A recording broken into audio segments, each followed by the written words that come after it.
Hey, this is Matt once again. Welcome back to another video. This is a paid request for Shawn. Thank you so much for that. I believe it's the last request for Shawn. I know it's been a while, but it's been a lot of stuff going on. Not only was I backed up with stuff, but with stuff going on with my family, with stuff with the hurricanes, all that stuff. It was just a bit harder to get to all of them. But Shawn, if you're watching, thank you so much for your generosity. I really do appreciate it. And for those interested in requesting any type of videos, commentaries, reviews, re-reviews, what have you, feel free to send it either directly to my PayPal, usually the best bet, or join my Patreon. Links are down below there or there. So, again, thanks once again, Shawn. The rest of the commentaries you requested should be up and running. And let's get into it. Here is First Blood. So let me pop up here. Press play now. Actually, you know what? I'm going to skip this because this is Studio Canal. Not everybody's going to have that version with the Studio Canal logo. So I'm going to pause right when Mario Casar and Andrew Vaja present appears. As soon as that appears, I'm paused. Again, Mario Casar and Andrew Vaja present. I'm paused right when that appears. Unpause. 3, 2, 1. Now. Alright. And they're going to fade down. And then you got Ted Kotcheff film. There you go. Ted Kotcheff, who would a year later do Uncommon Valor, which is a personal favorite of mine with Gene Hackman, Patrick Swayze, Randall Tetz-Cobb, Tim Thomerson, Reb Brown. Love Uncommon Valor. Criminally underrated film. But here we have First Blood. Of course, love this film. Part of the reason I'm named Rambo Raphaelite is I love the Rambo character. I love the first 4 Rambo films. 5th one, not so much. Rambo 2 is my favorite, then Rambo 3, then Rambo 4. But that's not to knock First Blood. First Blood started it all. First Blood is great. Action is my favorite genre, and those films have more action because of the sequel trying to up the ante. But this one, still a classic. And a very young Sylvester Stallone here, who got started doing big parts, Woody Allen films, etc., being a thug. And then wrote and starred in Rocky, which became a phenomenon. And he tried to have other films done, and he did, but they didn't do well. Fist, Paradise Alley. The only films that were hits were Rocky sequels. Rocky 2. And then by the time he get into the 80s, he's wondering, well, what am I going to do? Like, Paradise Alley didn't do well. Fist didn't do well. Well, there's this novel by David Morrell that's been bumping around Hollywood for a while. A lot of people were going to do it, then didn't do it because they were unsure about it. They were sketchy about it until ultimately Sylvester Stallone did it. And originally Kirk Douglas was going to be Richard Crenna's role as Colonel Troutman, but Kirk Douglas wanted Rambo to die at the end. And Stallone said, nah, I can't have him die. Now they did shoot a scene where Rambo reaches for the gun, gets shot, and dies, but I think Stallone knew, show it to an audience. They were just completely high test screening ratings, and then phew. So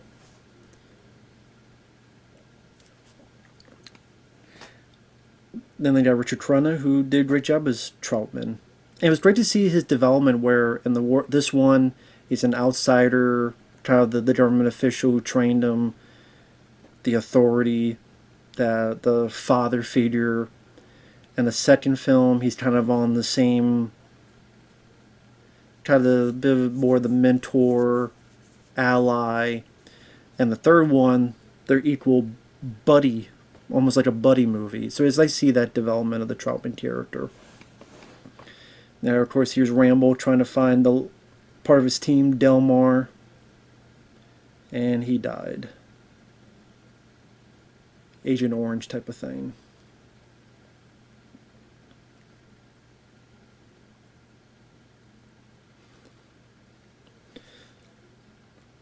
And people make fun of Stallone's acting. Highly disagree. I think he does a fantastic job in this.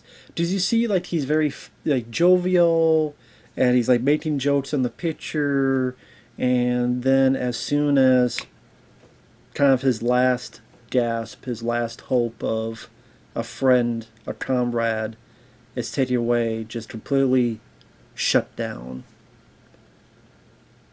His body language, his face is more sullen, much more slower and walking up. Just nobody left. He's the last one. And now he's like a guy with nothing to lose, nowhere to go. I loved how they did that in Rambo 4. How he came home very much like this. To me, Rambo 4 was the perfect ending. Then they did Rambo 5 and had to screw it up. And there's the late great Brian Dennehy, who's good as Sheriff Teasel. Brian Dennehy done a lot of stuff. He was in later on Cocoon and Cocoon the Return. He was in Tommy Boy as Chris Farley's dad. I'm trying to think that Last of the Finest, I think he starred in, which have Bill Paxton in them, Joel Pantoliano. Good commanding actor. Has a good presence to him.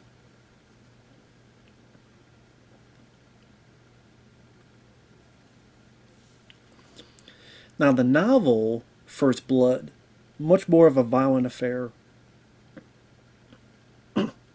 Actually, I'll get to that later. Now you clearly see Rambo's not doing anything wrong. He's just walking. That's all he's doing. He probably would have walked in, did something to eat, and kept walking. That's it. He did absolutely. He doesn't even look that bad or disheveled. Hell, the guy he said hi to looked more disheveled than him.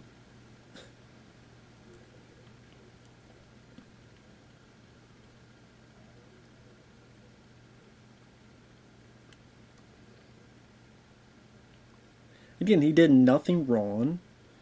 And as Rambo says, why are you pushing me? Like, well, I did nothing wrong. Why are you pushing me?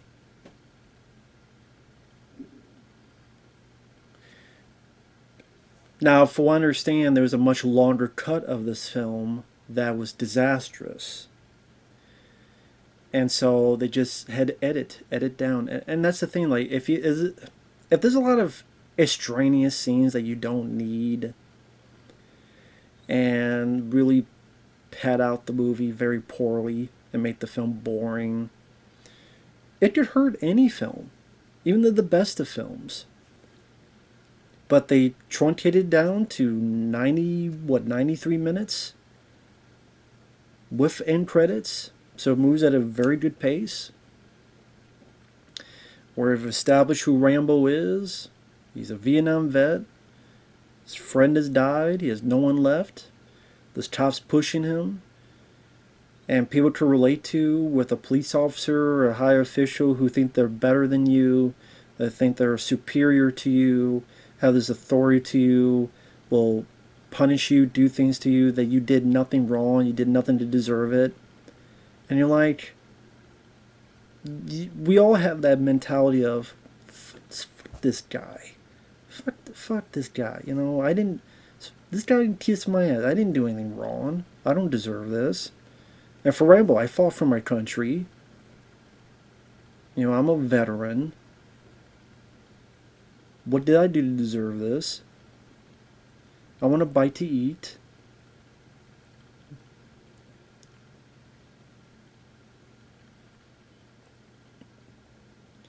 And kind of one of those things of, like, this is BS. But can you imagine how fate would change if he just kept on walking? Said, okay. And just kept on walking and that's it. Sorry for the jump cut there. I had to do something real quick. That's why it's hard to do commentaries, because to get the time to sit down for 90 minutes, 2 hours to just do something, it seems to be impossible around here. But anyway, unpause at 9 minutes and 15 seconds. Unpause now. As I was saying, like, Rambo did nothing wrong and caused no trouble, didn't break any laws, and lo and behold, he gets punished for it. And that's why, like, even though he does showcase a lot of destruction, you can't, like, you're on his side. Like, you get why he did it, and part of you might be willing to do it too. I think I was talking about in the novel. I do like this dialogue. Well, you hunt with a knife. Name it. And I know that was Stallone on purpose. He wanted to give his character as little dialogue as possible, because he did have a hand in rewriting the script, as he did a lot throughout the years to retool scripts to try to fit his vernacular, since the side of his face is paralyzed since birth, because the doctors went in with like tongs and hit a nerve and made half his face paralyzed. That's why he talks like this. That's why he's got this kind of snarl on the side. And he's kind of talks like this, because it's paralyzed. I guess there's no way to go back and fix it. I don't know if, as an adult, you could go back and fix it, or I guess not.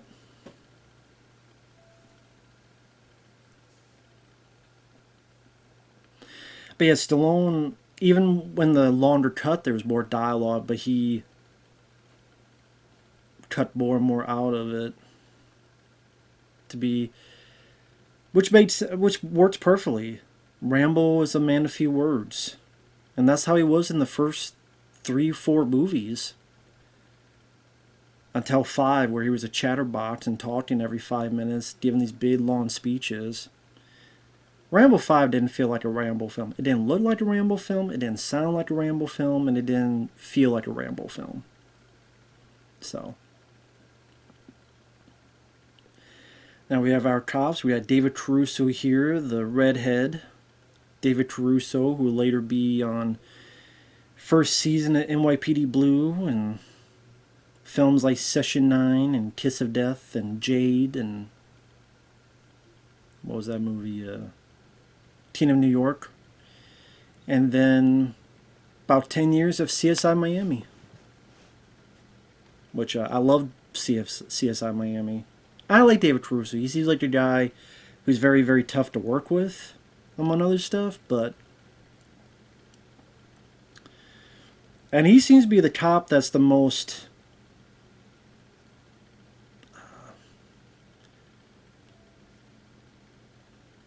he's the least gung-ho about all this.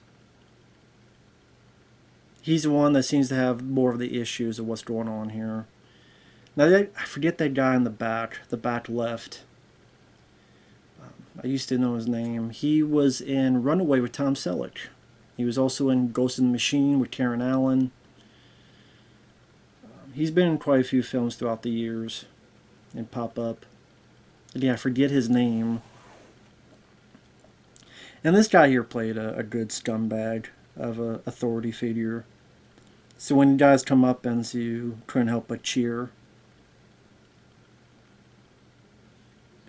Again, and Rambo's done nothing to deserve this. That's the thing.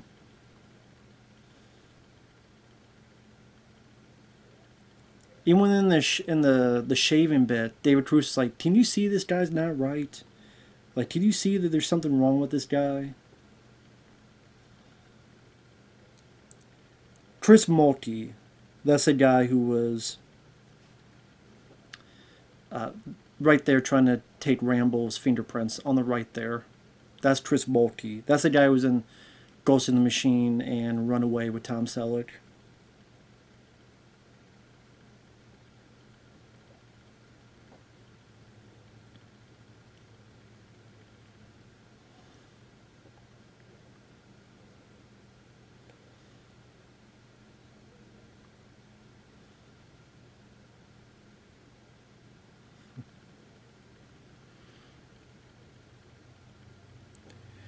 And yet the novel First Blood that I was going to get into. Oh yeah, here you see all the stars. So you know he's done a bit of business in torture. Right there, the stars, especially in Vietnam. So you even see the physical pain this guy's gone through, and he's gone through some stuff. So he's not psychologically there. And the only guy voicing some kind of reasonable questioning is David Caruso. And even Caruso's like, why do you do this for? What are you doing that for? Clean them up. And this here, not only just the pain, because those hoses do not feel well with that much pounds per pressure, but the humiliation as well. Just being people laughing and having a ball. And again, you see that Dave Caruso, he's not gun-ho about any of this.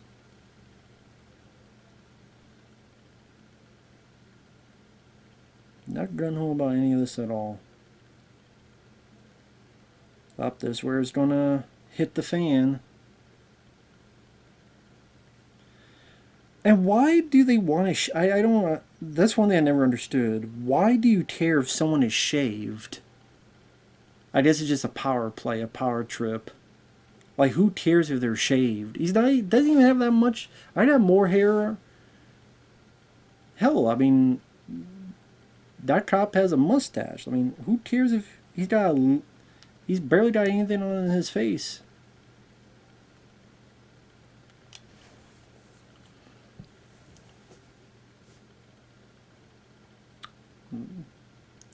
There's definitely a case of PTSD. I'm sure there's a lot of soldiers that went through this and had this type of fear, and the whatever war it is, Vietnam, Gulf, whatever, just affected them, and they just complete trauma of the mind. Good choreography here. How do you defeat a group of people in this one small area? Down and dirty. Some knees there. A knee again. Right there. Looks like ready to gouge his eyes out. Okay. Good old flip over the shoulder. Right there in the kidney. Get on my face. Boom. Right through the window. Plow. Alley-oop. Right in the chest. How does officially take him out? Get some elbows. 1 and a 2 and get the hell out of my face. There you go. Kick to the chest. Get out of my face. Have something to eat there. And you seen Karate Kid? Sweep the leg. And not on the elbow to the nose. And the great Jerry Goldsmith music right here. Da da da da da. Ba da da da da. Da, da, da, da, da, da, da, da, da, da. Jerry Goldsmith, great asset to the film, as well as the second and third film. Great asset. Love Jerry Goldsmith's music. I think it's the music for these films that made him my favorite composer. He's done a lot of other great work, don't get me wrong. Total Recall, Star Trek the Motion Picture, Runaway is a good score. Leviathan is a great score from him. But this in particular, just that triumphant, and Rambo 2 is a fantastic score, and yet different from the score in First Blood. And great location they had, all the trees and the mountain area. Beautiful backdrop.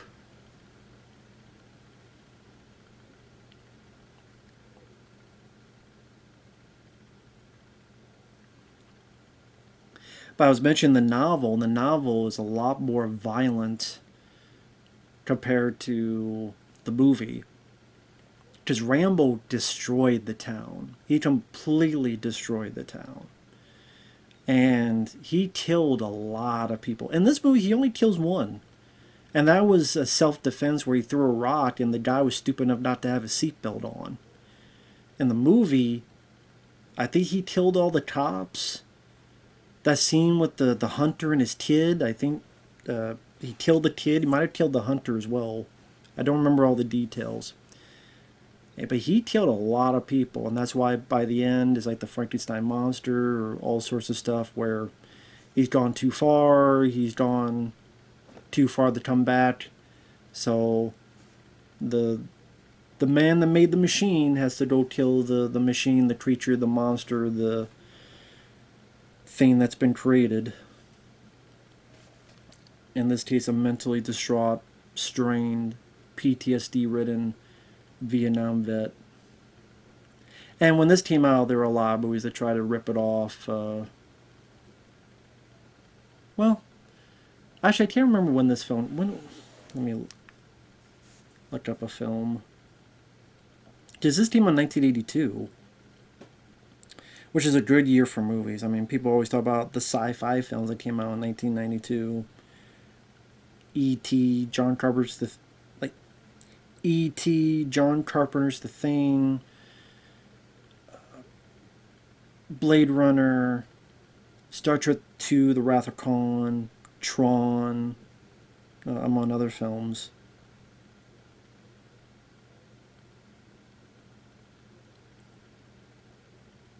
And yeah, there were quite a few rip-off films afterward that were trying to capitalize. Especially Rambo 2 came out, the one-man army type of thing. I mean, there were vigilante films before this, which I wouldn't call it a vigilante film, but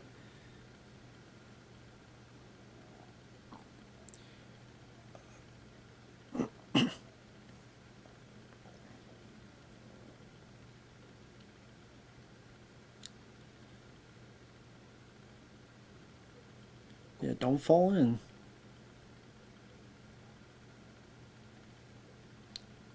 I'm looking up trivia.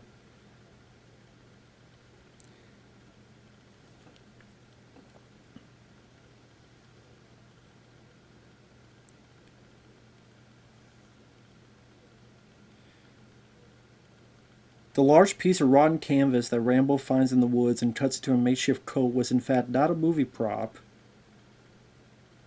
but a real piece of rotten canvas found by the film crew during the movie's production. Since there was only one piece, Stallone joked about how the canvas became a treasured prop on the set. After the filming ended, Stallone kept the rotten canvas and still has it in possession to this very day.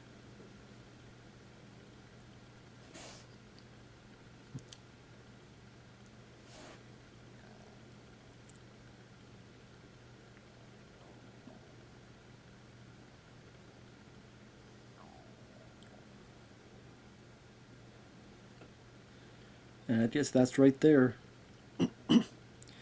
A plot point that was present in the novel but absent from the film was the primary reason why Tizo's resentment and contempt toward Rambo. Rambo was a veteran of the Vietnam War, which gained a lot of attention, whereas Tizo was a veteran of the Korean War, which most people had all but completely forgotten.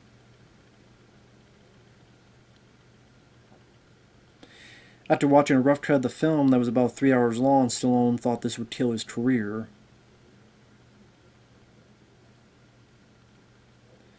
After heavy edits, the film was cut down to 93 minutes and set a precedent for future action films.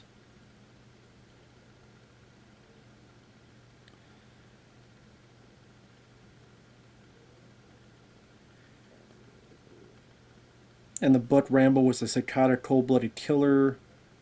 In this, he's a man who was lost and didn't know what to do with his life and was a victim of circumstance.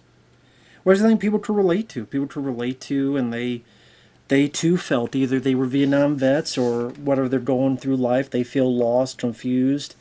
The whole world's out against them and you want to fight back. In this case, he's just running away. That's really what he's doing for most of the film. He's running away. He wants to leave and just wants to be left alone.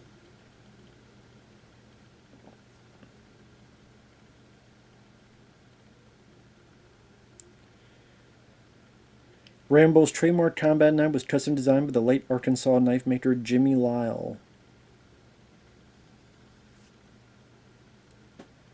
Much of the film was filmed in the real town of Hope, British Columbia.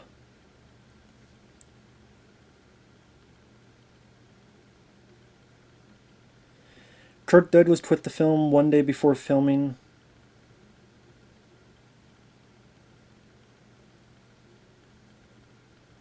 At the very end of the film, I should kill you. The audience sees a cop car driving away, and as it disappears to the fog, a hand reaches up to the rearview mirror.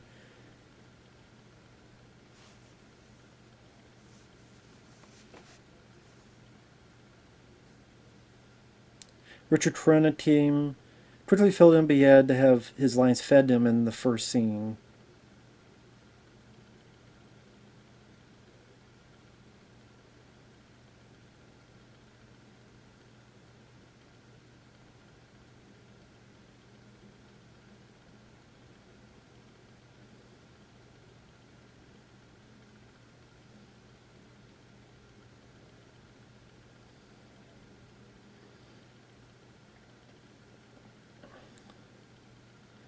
Sorry, just looking through the trivia here.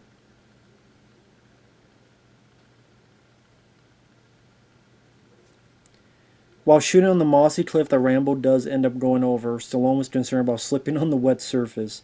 The production solution for this concern was tying a rope around his ankle so they could, as Stallone puts it, retrieve the body. He says he knew he was in trouble when he looked around the set and saw everyone else tied to trees.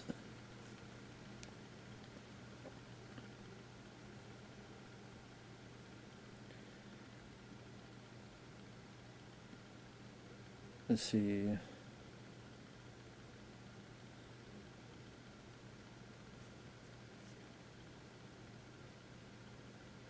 First Blood was Stallone's first non-Rocky film that didn't bomb. That is absolutely true. That's correct.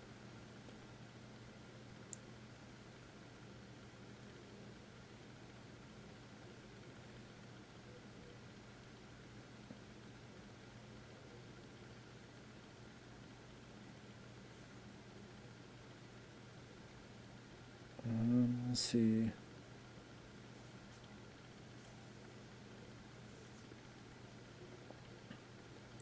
Shortly after the novel was published in 1972, Columbia Pictures bought the film rights at the behest of producer Lawrence Turman for a reported $75,000. Richard Brooks was originally attached to direct. He spent a year on the project researching it and writing a never-completed 115-page script, which was to place more emphasis on the character of the sheriff, and end with an unarmed Rambo being killed. The director did not have an actor in mind for Rambo, but wanted Lee Marvin or Burt Lancaster to play the sheriff. But the director was not happy with the script, did not want to make the film when Columbia wanted to, and the project fell through.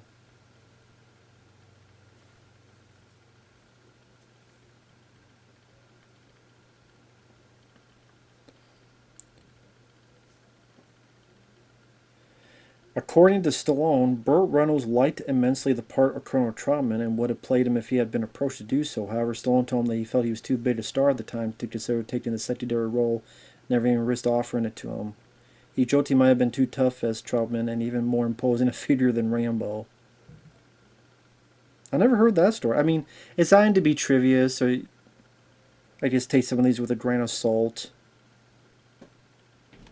Like everything else.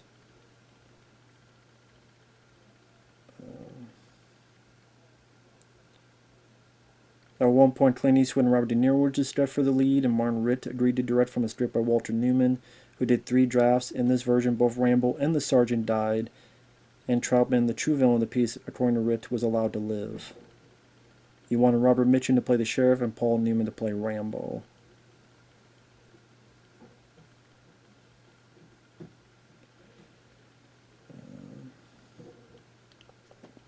Ooh, yeah, this jump here. That is a crazy high fall. Look at that. And even this here, going through these trees. And some of this is Stallone. Like that right there and that right there, I think really messed him up. Especially his ribs. Like completely messed him up. I know he's supposed to be holding his arm, but I'm sure he wanted to hold his ribs and just, I think, definitely broke some ribs. Yeah. Broke one of his ribs when he landed on the tree branch. Stallone remarked in the DVD commentary that it was easy to play the landing when Rambo screams in pain. So he was not acting and was really in pain.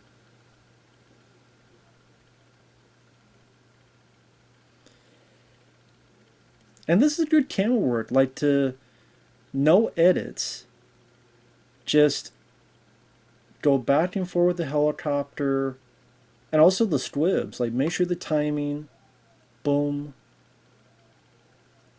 just kind of that back and forth to really raise the tension. And here it's like he has no other choice. It's self-defense. And he didn't hit him. He hit the window. Like, get out of here. It was his dumbass to not have a seatbelt on. He didn't hit him. He hit the window. Like, get out of here. Leave me alone. In the script, Rambo originally kills 18 people. While Ted Kotchett described the killings as target practice, co-producer Andrew Vaja felt it was glorifying a crazed mass murderer.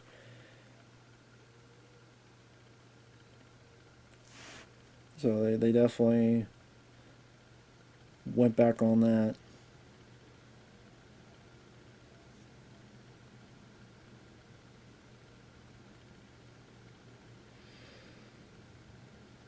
In the novel, Rambo escapes from the police station butt naked. He gets his clothes and a hunting rifle from some moonshiners he finds in the woods and uses the rifle to kill several of the deputies pursuing him.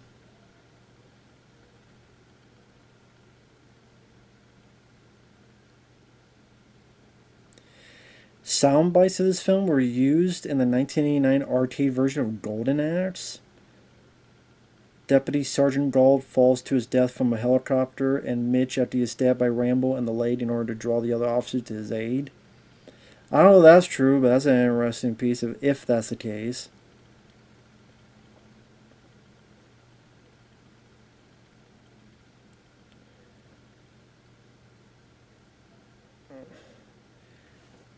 Rambo 2 was originally going to open with Colonel Trautman visiting Rambo at his psych ward, which Rambo was sent following his rampage in Hope, but instead it was changed to a labor camp. In the 1983 TV broadcast in Canada, it featured scenes that were cut from the film. I always thought that was a really good effect. That looked really nasty, just the way the needle was going up and through the skin. Really good makeup effects there. I always thought that just made you feel. And he was ready to give himself up and go, I didn't do anything. But again, they kept pushing. They drew first blood, not me. So the scenes in the 1983 TV broadcast, Rambo checking the bullets in Galt's pistols. One of the cops saying, I'm ready when you are. Lester consoling Galt's widow. Kern confronting Tizo and arresting Rambo. That boy's a heart attack. Additional dialogue. Again, stuff that you didn't really need and no one really missed.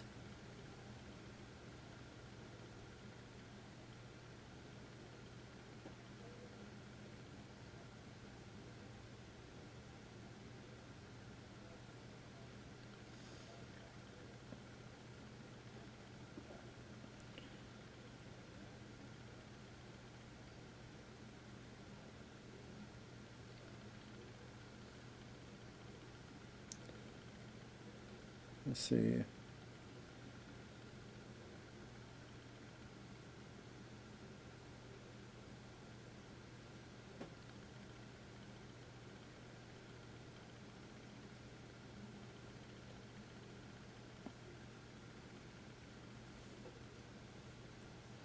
Green Beret, a war hero.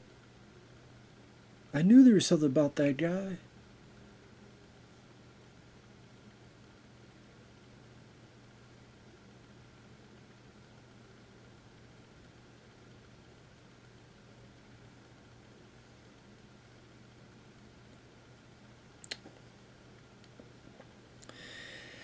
But I mean, Brian didn't you just say his character, he thinks he's the better guy, he thinks he's the tougher guy, he thinks he's the guy that can overtake this. I'm better, my war was better, whatever the hell else is better. So I'm not going to let this guy overcome me, stop me, all sorts of stuff. While David Caruso, I mean, really he's the voice of reason. He's the guy saying what needs to be said, and if you had listened to him, you'd be saving yourself a lot of pain. And I'm glad they didn't kill off Rambo. I mean, there's a lot of movies that would do that where, but that to me that leaves like the only escape is death. Like you want to do that once in a while, fine, but not every single time. So not only because we got a couple good sequels, but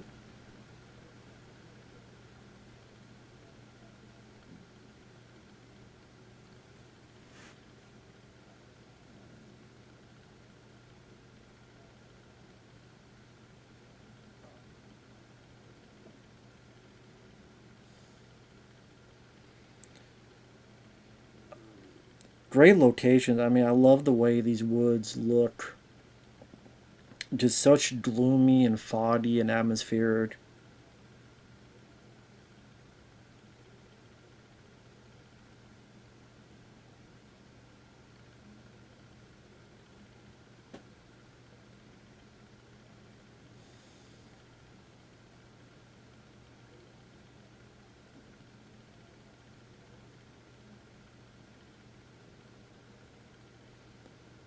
Was it a scarecrow or something? That's what I mean. It becomes like a almost a horror film at this point, with how dark and gloomy. Again, the atmosphere of the woods, wounding them. Like, get away from me, man! I'm telling you, get the hell away from me.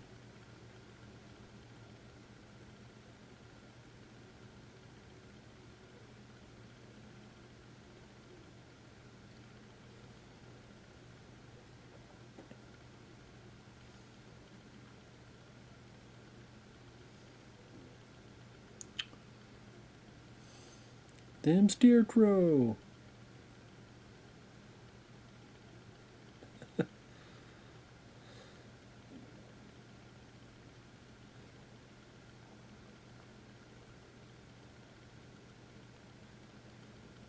He takes care of those dogs.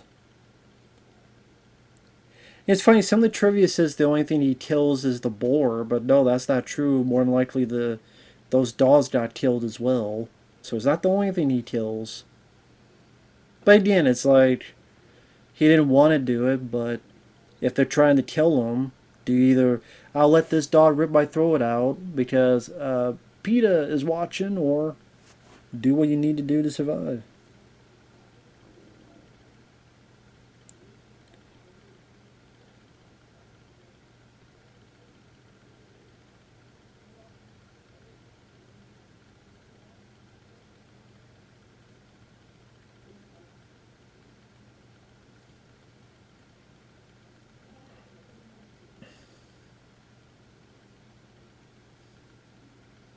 And of course, yes, Ted Kotcheff, I just thought of this, is the same guy that also would direct Weekend at Bernie's. So it's a very big, like, 180 turn to go from First Blood to Weekend at Bernie's.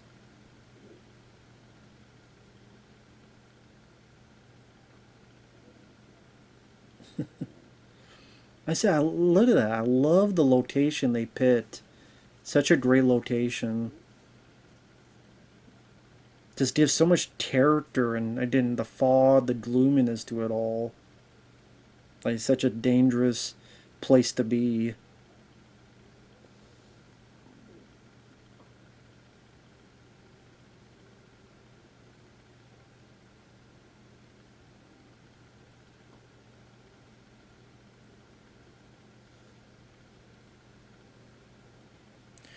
Sorry if I seem like I keep looking down at my phone. I have to answer someone as I'm doing this. Again,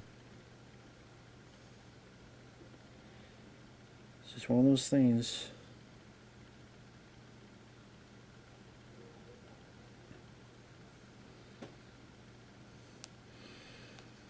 I would not want to be out here. Hell no. Especially hearing about that. He's a war hero, Medal of Honor, all that stuff. Hell no, I would not want to be out there. Sorry, I guess this is where I quit. I find another job. Tough titty. Sorry. Oh well. That'd be my. I'd be like, oh well. Tough.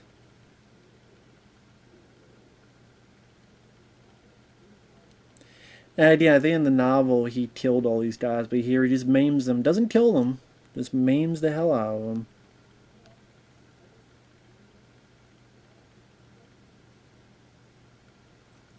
There you go.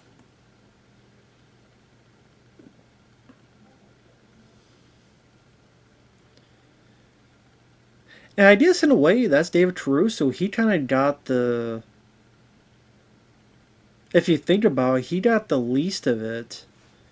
I think that was done on purpose because, like, maybe Rambo saw how he's with the group, but like he wasn't as gun ho. He wasn't as excited. He wasn't as pertinent to it. So it was still a hurt, but a knife to the leg, looked like the back of the leg. But it seemed like these guys got a lot worse off. It seemed like boom, popped the shoulder out.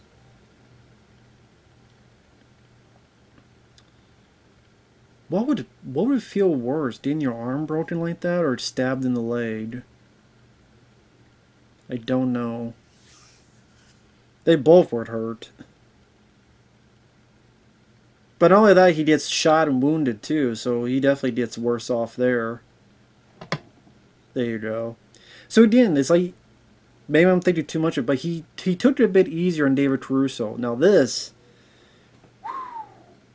the, all those spikes right on the legs, man, that'd be time to take a holiday. After that, it's like yeah, maybe it's time for me to take a bit of a break and go home and rethink my life choices. Just saying. Yeah, it's time for me to get the hell out of Dodge. Yeah. Oof. One by one. Could have killed them all. Could have killed you, but I didn't. Don't push it. Don't push out give you a war you won't believe. Let it go. Let it go. And that's coming up right about now. There you go.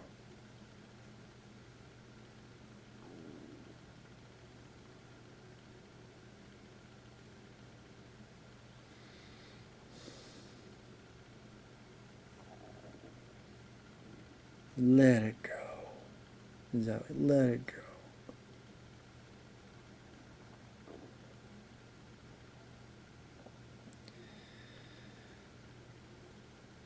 Again, man, a few words, but that's what makes it work. Because what he says, you remember.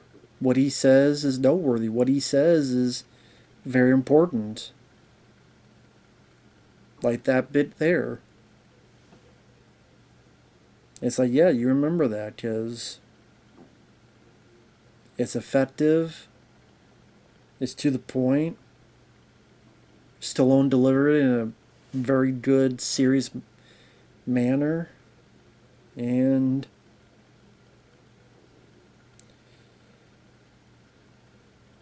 yeah.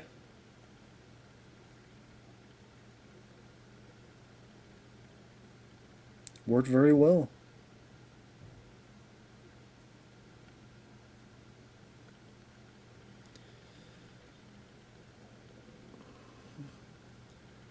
I was trying to see if one of these is David Caruso. I might have missed it.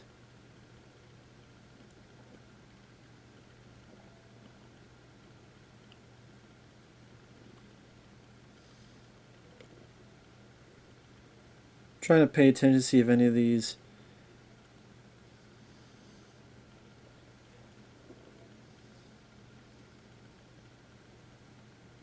They see that. I mean, he did get stabbed in the leg, so that's still pretty damn bad. But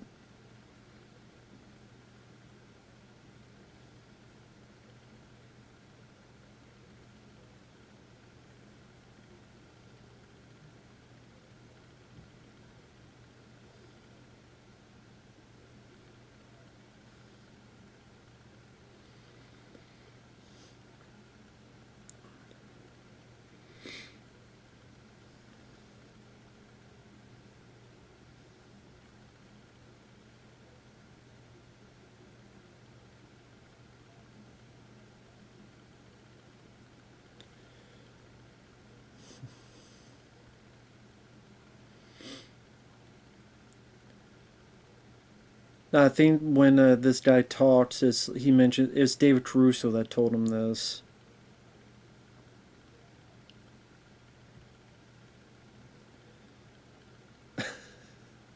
I like the one guy's like his delivery, assholes.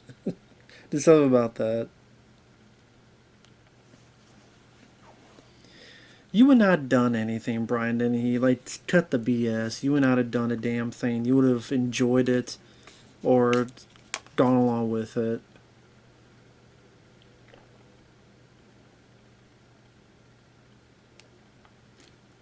And that's the truth. Here we go. Richard Crenna. Rest in peace, man.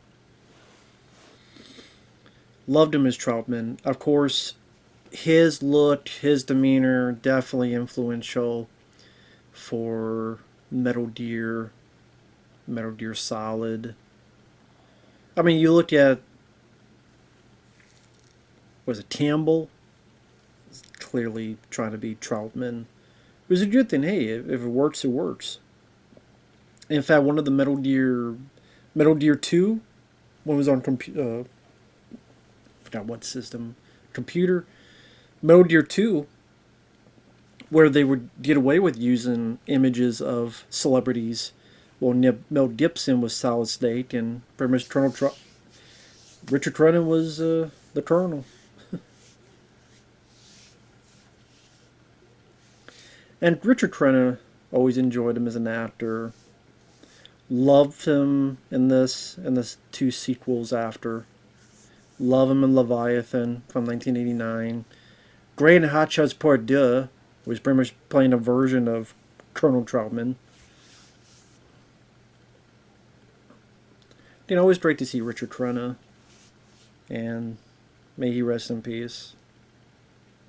To kill, period. Well, Rambo was the best.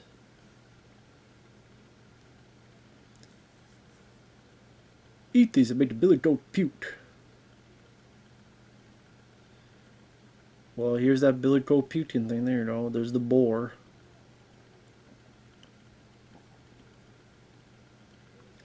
Well, he's gotta eat something.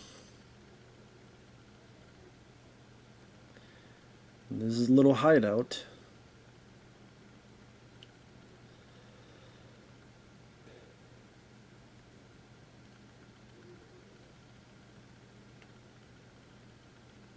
Now later on, when you have the National Guard shooting at Rambo, there's a bit that you'll see where when Rambo is leaving into the cave, as he's about ready to make it explode, when he's running, he puts his hand on something. He forgot, or someone didn't tell him there was a squib there. So as soon as he got at the squib, and definitely screwed up his hand. So you gotta be careful with that stuff, man. You gotta be careful.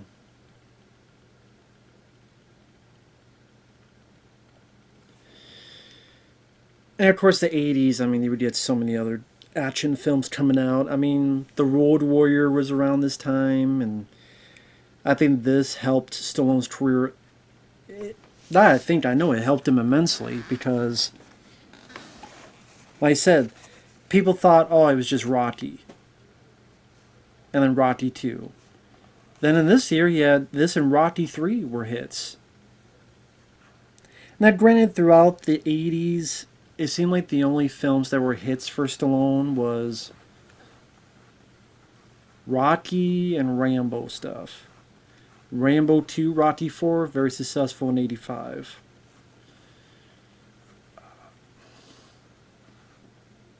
But then he did a lot of films I love in the 80s. Over the Top, Lock Up, but those did not do well.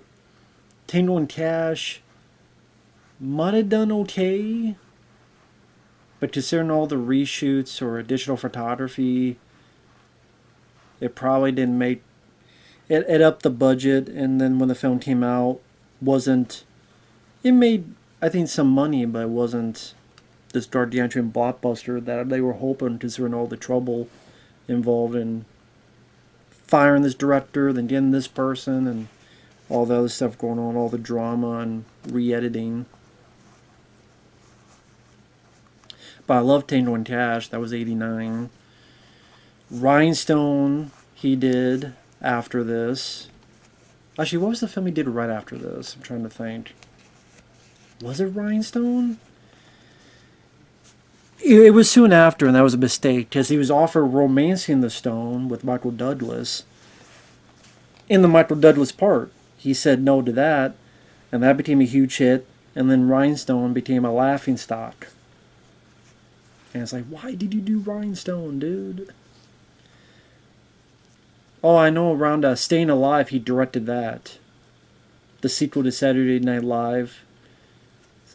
Fever, not Live. Yeah, he did a sequel to that comedy show that was on NBC.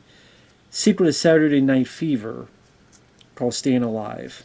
Now, Saturday Night Fever got a lot of accolades and press, good press, box office.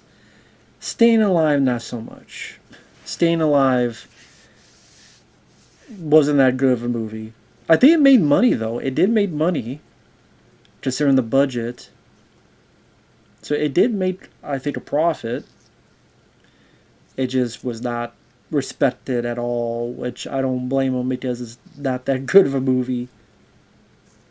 And I love Sylvester Stallone. Here's the thing: people like I love, a lot of the Rocky films and the four Rambo films and the night. I love Cliffhanger, Demolition Man, Daylight, even ICU and Oscar and the first Expendables. There's a lot of Stallone films I like. But like everybody else, I'm not going to kiss their ass and love every single thing they've done. That's not being a fan. It means that even despite the stuff they've done that haven't been the best, I like the actor. I like his older films. I want him to do better.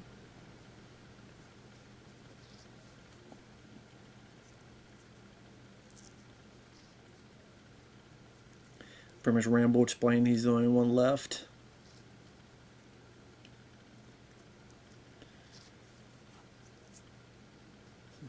I just want something to eat.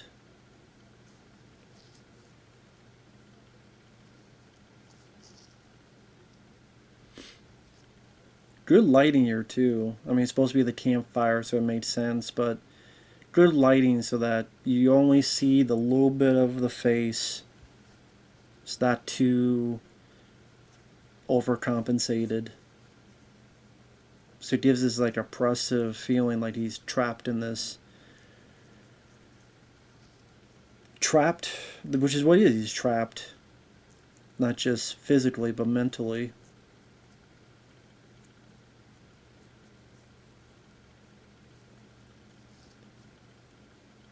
Just want something to eat.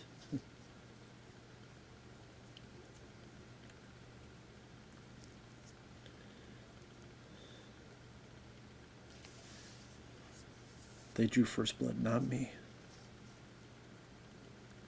They drew first blood.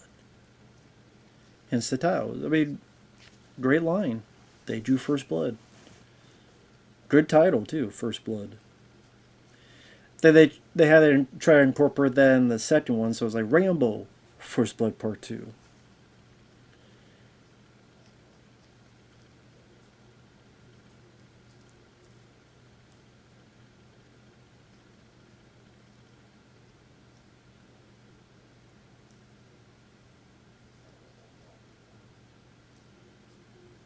They drew first blood.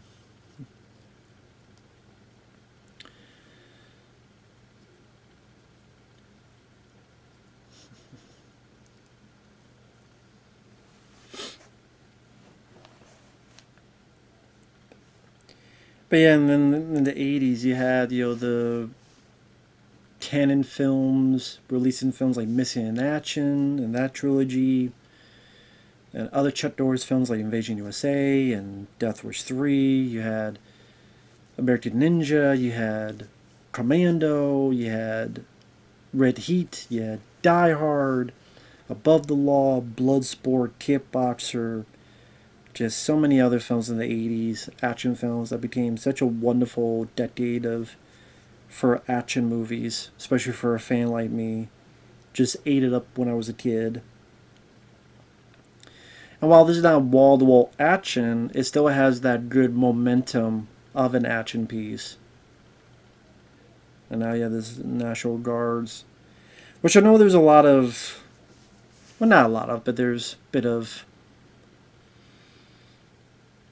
I won't even call it controversy, but just how goofy at times they act. I know Stallone is that big on how goofy some of the National Guardsmen act. It's like these the Keystone Cops. I mean, we're not there yet. Again, great score by Jerry Goldsmith. Great score.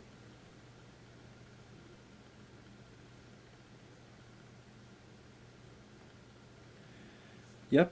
Now, in the novel, he killed this kid, and I think maybe the dad as well, but not quite here. Which I think worked, because if it did, then you would like, okay, he's a bit, too far gone, and it'd be hard to root for him.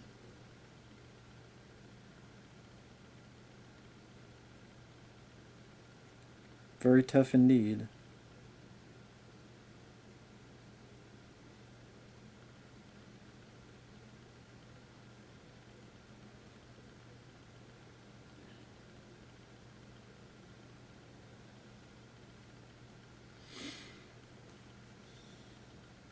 He's like, yeah, come and get me. Come and get me, suckers. I think that might have been when it hit his hand, the squib. I think that might have been the case here, where it was on the board, wasn't quite. I think that was the bit there.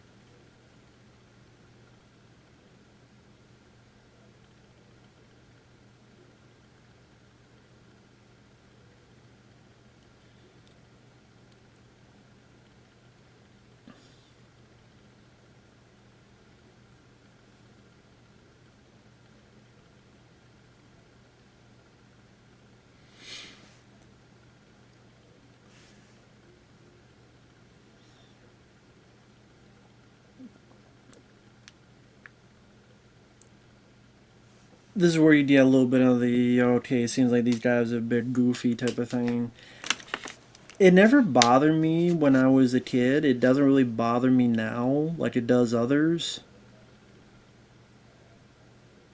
I just figure these are the guys, kind of the weekend warriors brought in, get some extra payday, work what they think like once a month or whatever the case may be.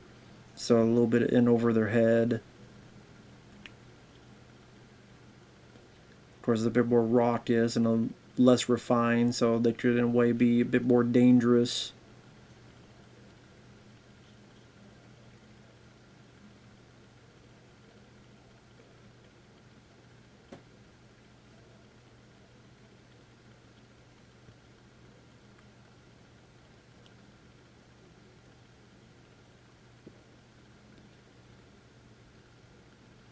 I think Stallone on the commentary was giving this guy crap for his acting. This guy here, who's like the main leader. I think that was I. That's what it seemed like.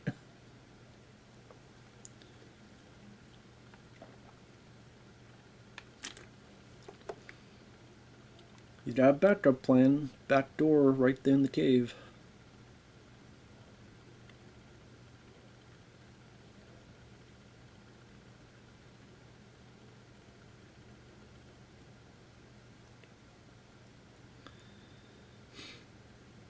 Such a look at that beautiful backdrop there. The location there. British Columbia.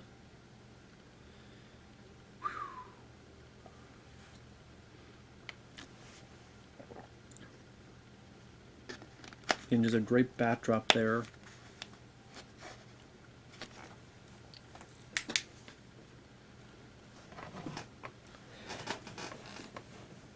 I would say for probably the next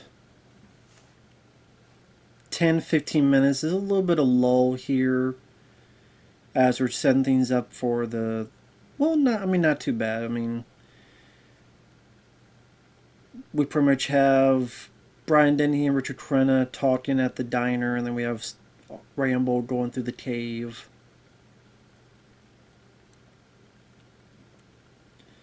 Yeah, this is where you get more of the goofball, the F Troop. Soldier of Fortune? Yeah, it didn't bother me as much as other people, but again, I know not everybody loved it.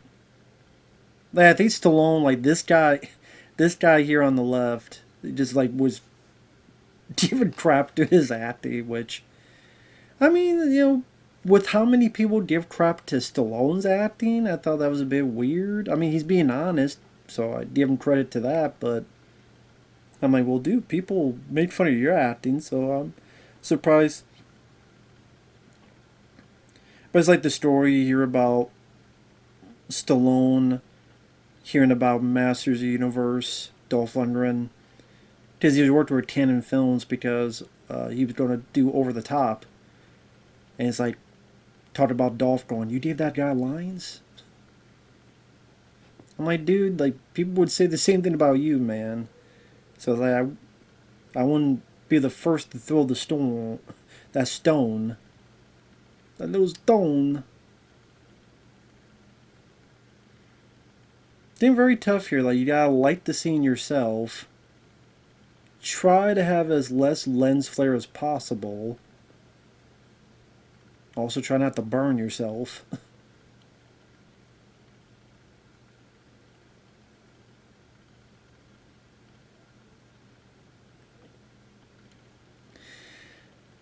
I just while this happened and just did my thoughts on the sequels. Rambo First Blood Part 2 is my favorite. It's my favorite in the franchise. It's one of my favorite films of all time. To me, I thought of it as a quintessential 80s action film. From the music, gearing up for battle, like, or I should say in the beginning, gearing up to go on the mission, all the up close shots, tying the shoes, getting the knife, the bandana. Well, I didn't have the band. I'm thinking of the trailer now. The other stuff is just getting the other stuff ready. Epic trailer too, but I mean, going in, trying to take pictures, finding out there's POWs there. You believe and can root for the cause, that there's innocent soldiers left behind by a country who lost their love for them because they lost, or whatever the case may be. So we get them back because they fought for our country, and that patriotic spirit in you. And then you have the Vietnam, the sequel, and Rambo goes back in to win it all by himself. If they're not going to do it, I'm going to do it. So you just say it's escapism, fantasy, but it worked. And even as a kid, I didn't think of all that. As a kid, I'm like, wow, C4 explosive arrows, and he's flying helicopters and blowing up villages and throwing people off of helicopters and machine gunning them and blowing up people with arrows and blowing up helicopters with bazookas. Oh shit. Just feels so epic. And then the great Jerry Goldsmith music, and you got Richard Crenna in there. You got I can't believe I forgot her name. Cannot believe I forgot her name. Who played Co. So bad with names. Do like the cast? Yeah, Steven Berkoff is the main villain, the Russian, who's the bad guy in Beverly Hills Cop, which was originally supposed to be a Stallone film, like Cobra, but then things changed and Eddie Murphy got the part and made it his own.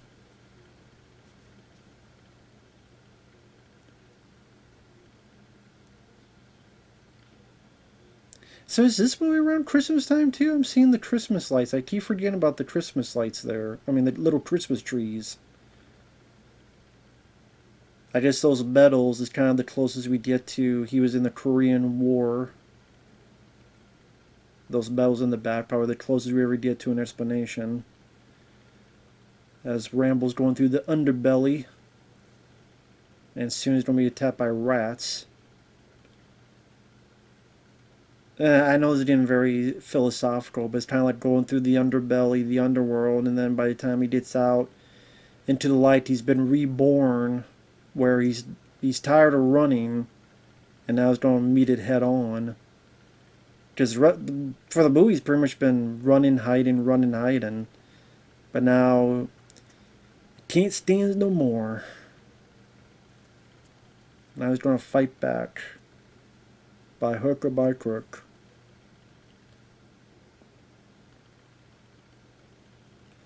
All these rats here, man. See, nowadays they just put a lot of digital CGI rats, which would look so hokey. And here it's like, okay, make sure you don't hurt the rats. I'm sure some of them, I would guess, are fake. I would guess these things here are fake rats. And then you have the real rats to the side.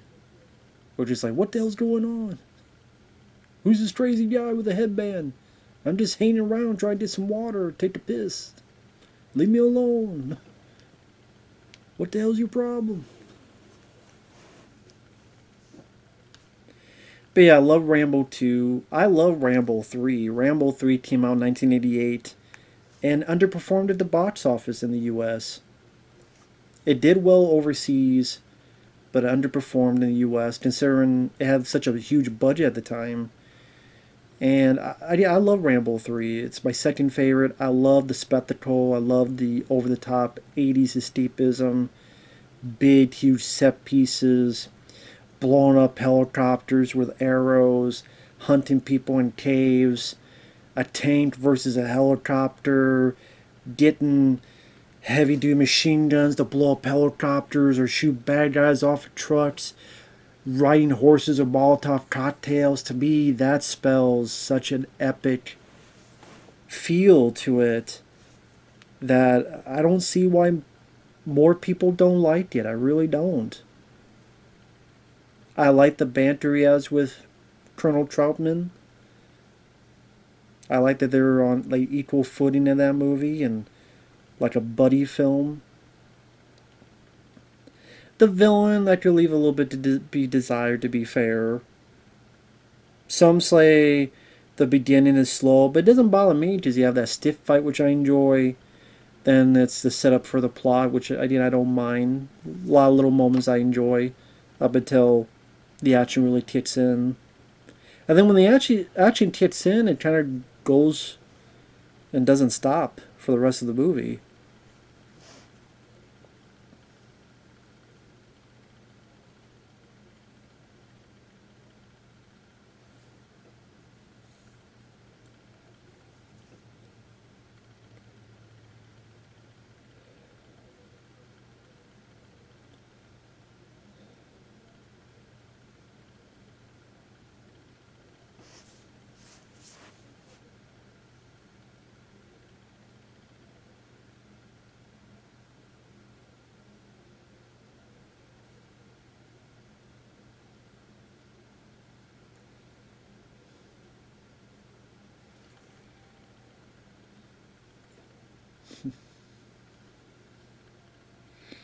I think at this point Richard Crennan knows that Rambo is not dead. He's just waiting. That's why he's waiting around. He hasn't left yet.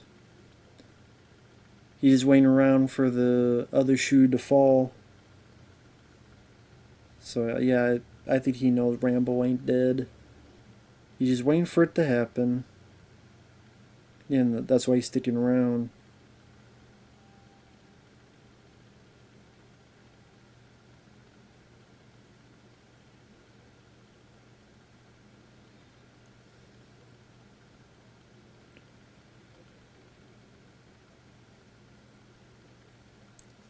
So I'm finally out of this damn cave.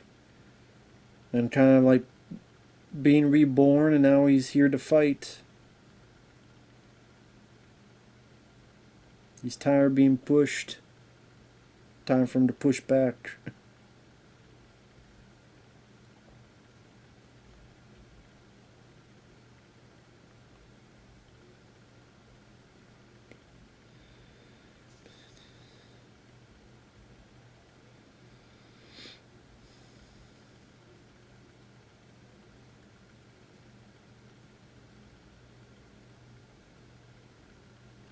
Like, stop pushing me.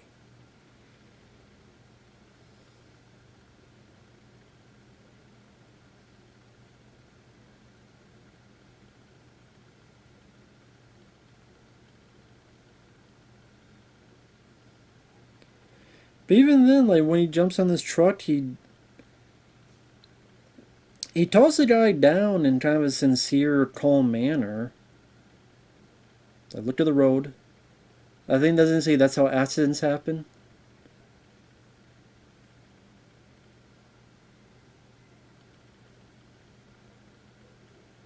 Which I thought was kind of an interesting line for Rambo to say. It doesn't seem like the type of thing he would say, like, it's like a joke.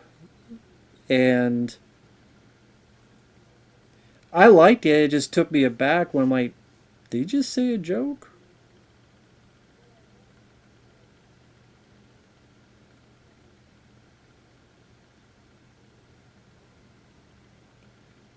But he's like, yeah, get the hell out of here. Come on, what are you doing? Move.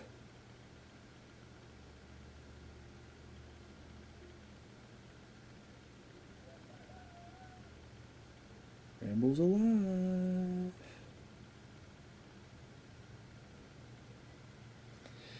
Now, if I understand, like, this guy with the thing on his nose, I think what I heard is when Stallone did the elbow, he accidentally broke the guy's nose for real. And that's why you see this on the nose. I mean, it fits because I'm sure it was an accident. You know, didn't mean to break the guy's nose, but to have that band-aid on for the rest of it does sell, you know, what he went through.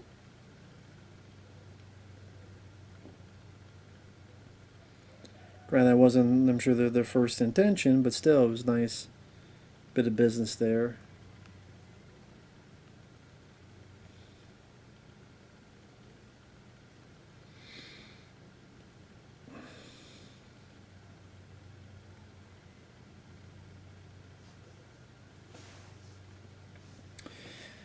Yeah, I'm sure Rambo, you know. I didn't even this here. I don't think he doesn't kill these guys. Granted, very well could with the way this car hits the damn thing and collides. It's like damn. But it's like, okay, mess with me. How about them apples, bitch? Oh, you don't mess with me again? Here you go. Here's another. Leave me the hell alone. Keep messing with me. Okay, bastard. I'm gonna bump your ass. I'll bump your ass again. Those eyes are just, I'm tired of this shit. Like, I'm so sick and tired of this bullshit. These damn pig cops.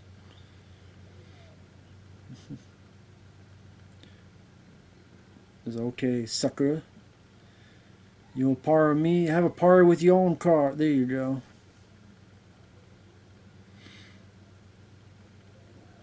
Now, I mean, I'm sure there's some people that could assume that they're dead, but it's never told that they're dead.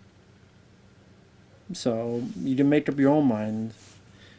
But I mean, it's assumed that they did not die. They're knocked the hell out, but not dead.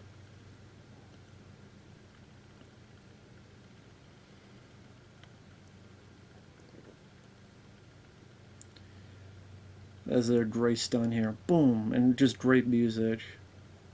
Awesome music by Jared Goldsmith. Sells the film, sells it so well.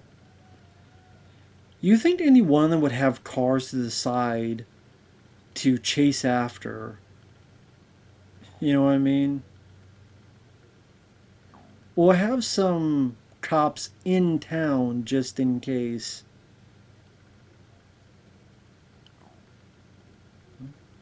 Say goodbye to the gas station. I love this gun. It's such a cool gun. Is it the M60?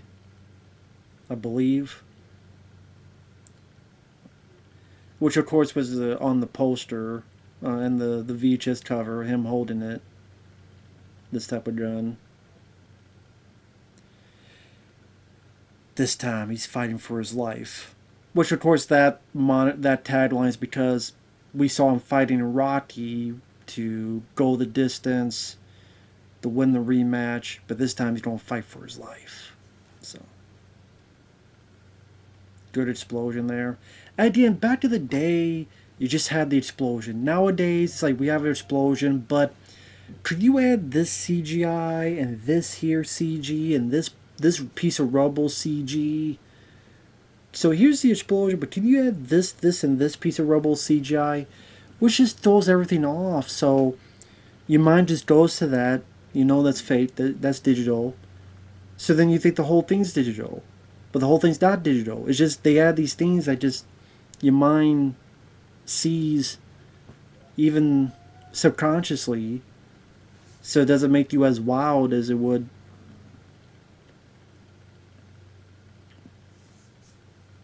Like this stuff here. Like they just blow up some cars. That's all you had to do. Obviously, a lot of work with technicians for safety reasons and such, but still, don't tear apart your town.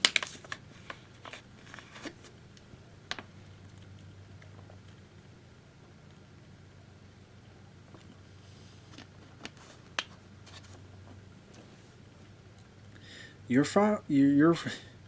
farting fault, Brian Denny. You're farting fault. Sure left things alone. Not push them.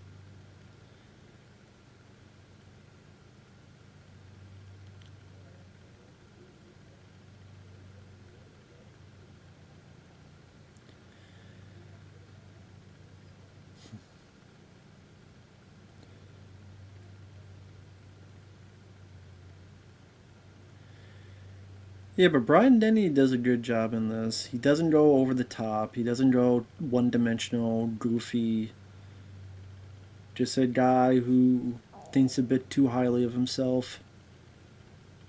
Too stubborn. Way too stubborn.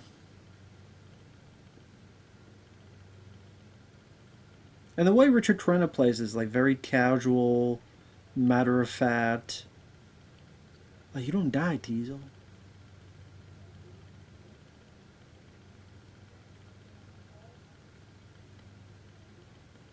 There you go. Everybody dies.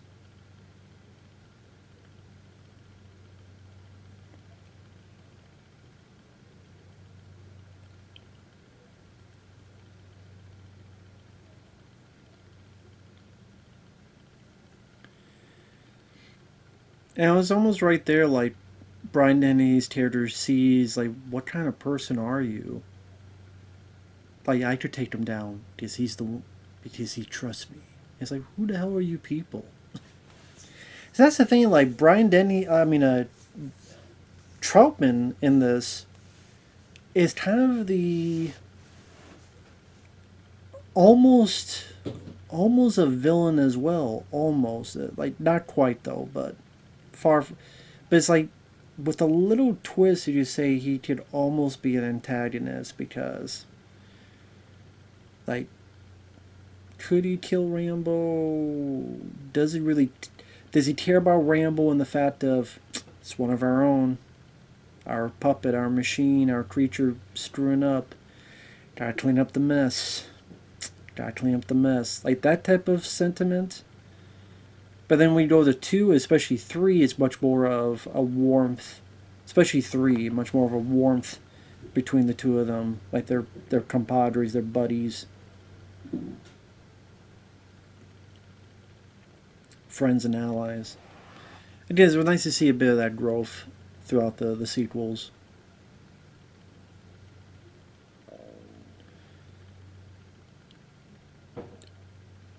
So it is Christmas time. I see the Christmas lights in there. It's funny how you look at a lot of action films and a lot of them do take place around Christmas. Cobra does, because you have the scene with the Toys R Us commercial that's Christmas time, the Christmas decorations in the grocery store that the guy shoots up. Lethal Weapon, of course. Die Hard, of course. I Come in Peace with Dolph Lundgren. People like Christmas music, literally on the radio or the CD, whatever you want to call it.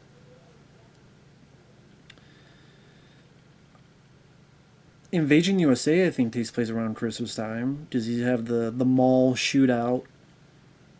And there's like Christmas decorations.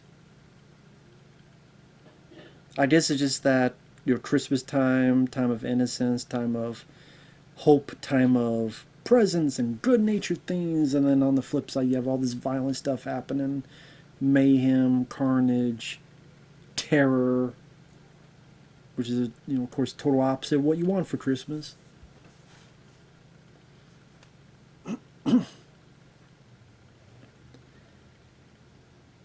I remember this shot being a big part of the trailer. It would freeze frame. Sylvester Stallone. This time he's fighting for his life. First blood. Do do do do do do do do do do do.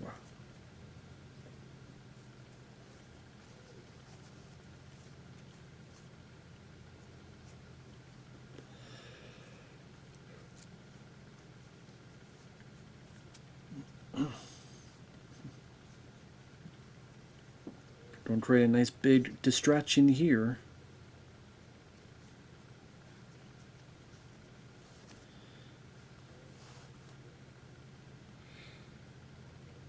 But yeah, and you see that it's not, nobody's in there, no one's getting hurt.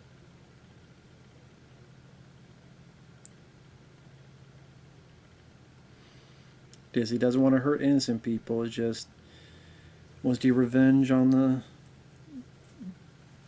You love your town so much. Here's a bit of your town going up the creek without a paddle, and this is your fault.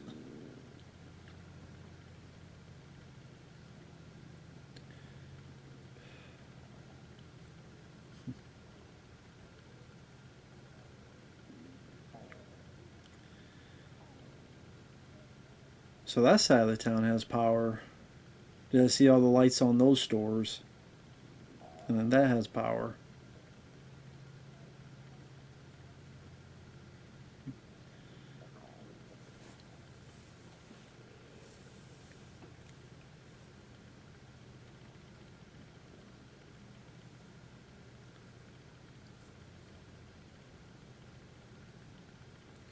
Yep, now he knows where he's at.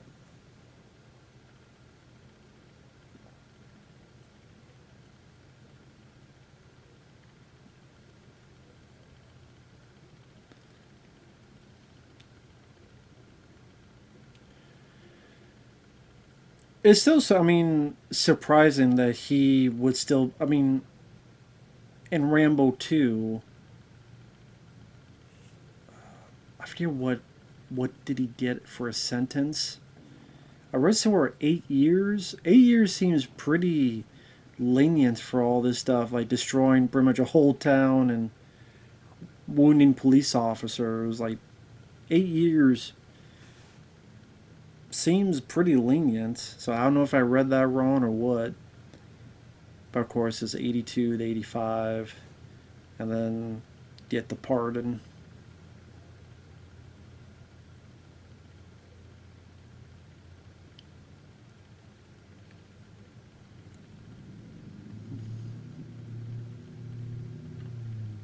Up, sees the ladder. Well, he saw he was on the roof anyway.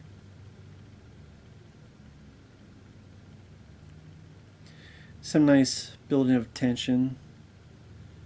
Who's going to shoot first?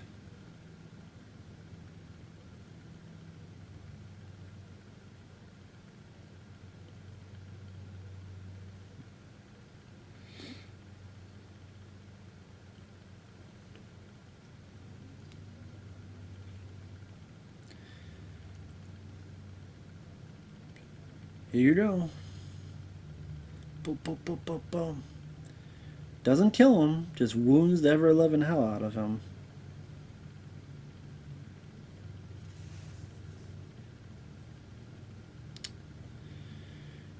Because again, the only person he's killed was in self-defense. But if this was the case, it'd be cold-blooded murder.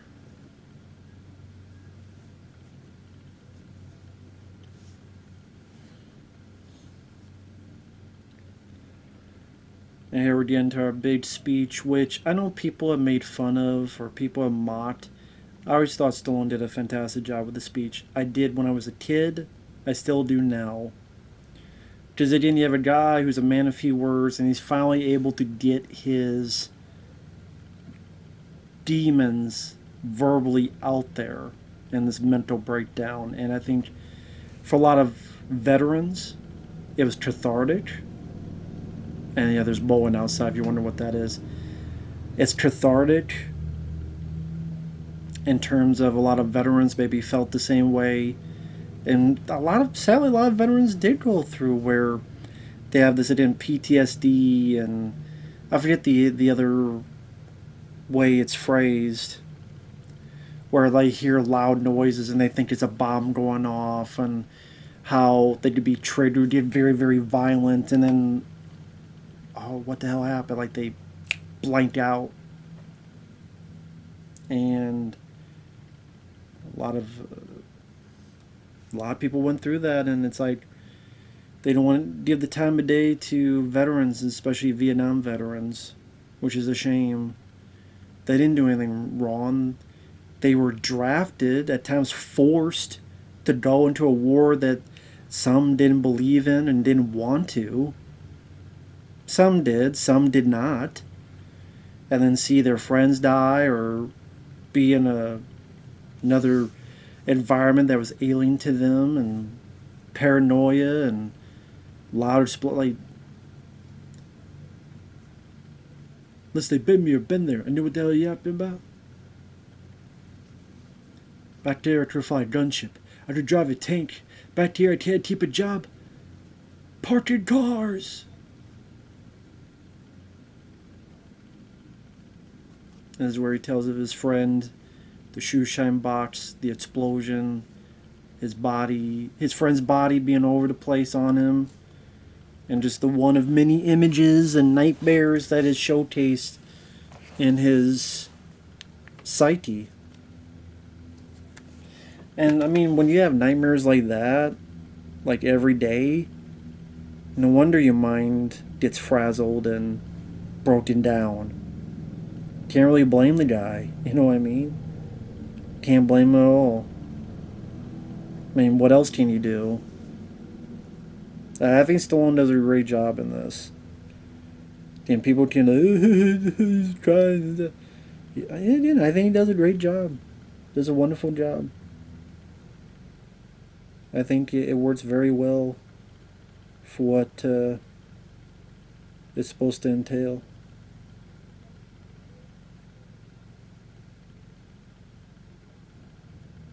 At least as it seems like to me.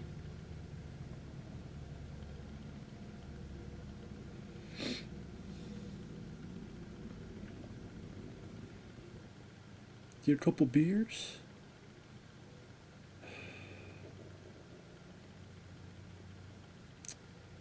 Man. Just feel immensely bad. And yeah, for people who say Stallone can act, this scene alone shows you that he can. So give me a break. Ooh, he can act. Bull. This perfectly showcases he can act. And then some. Just like he can in Copland, Lock Up, a variety of other films. Again, I've not what the guy's done the past 10 years in terms of movie choices, because I know he can do better. And that's why I get so harsh on it, because I know he can do better. I've seen First Blood. I've seen Tango and Cash. I've seen the Rocky films. I've seen Cobra. I know he can do better. Lock Up, I think, is underrated. I'm sorry, is Steve playing 2? I'm not a fan of the first one, but is Steve playing 2? Is Steve playing 3? Bat Trace?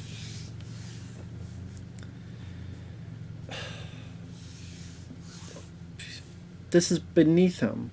That stuff was beneath him. Total garbage, in my opinion. Expendables 4, total garbage. Expendables 3. Expendables 3 was garbage. 4 was even more garbage.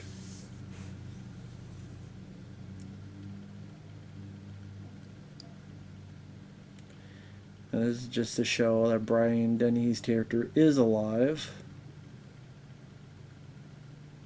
He's not dead. And a great song at the end here. It's a long road.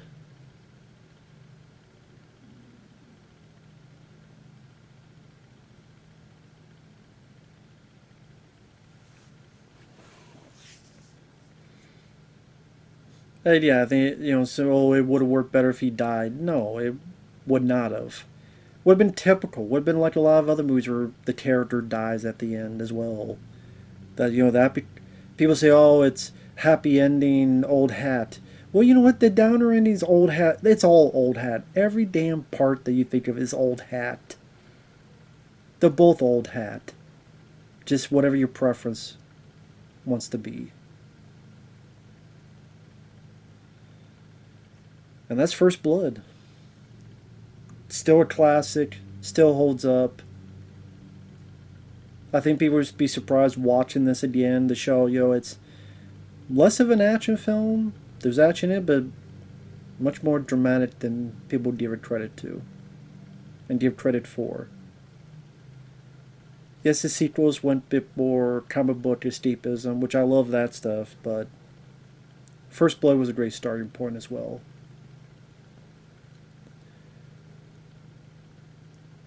Yeah, I love, and that's First Blood. Great performance, wonderful performance by Sylvester Stallone, Brian Dennehy, Richard Crenna. Denny and Crenna, rest in peace to them. Jerry Goldsmith, the composer, fantastic job, rest in peace to him. Interesting to see a young David Caruso in there. Great locations and locales they had in British Columbia. Beautiful looking backdrops. Again, right there, an hour and 31 minutes, going on an hour and 32 now. Not every film needs to be 2.5, 3 hours. If they knew the 3 hour would be the death knell, trunked it down to 90 minutes, you got a classic. There you go. So, with that said, thanks once again, Shawn. Sorry it took a while for me to get to all of the requests, but this should be the I don't know if he'll send more in the future, but as of right now, this is the last one. Thank you once again, man. Take care, everyone, and we'll see you guys later. Bye-bye for now.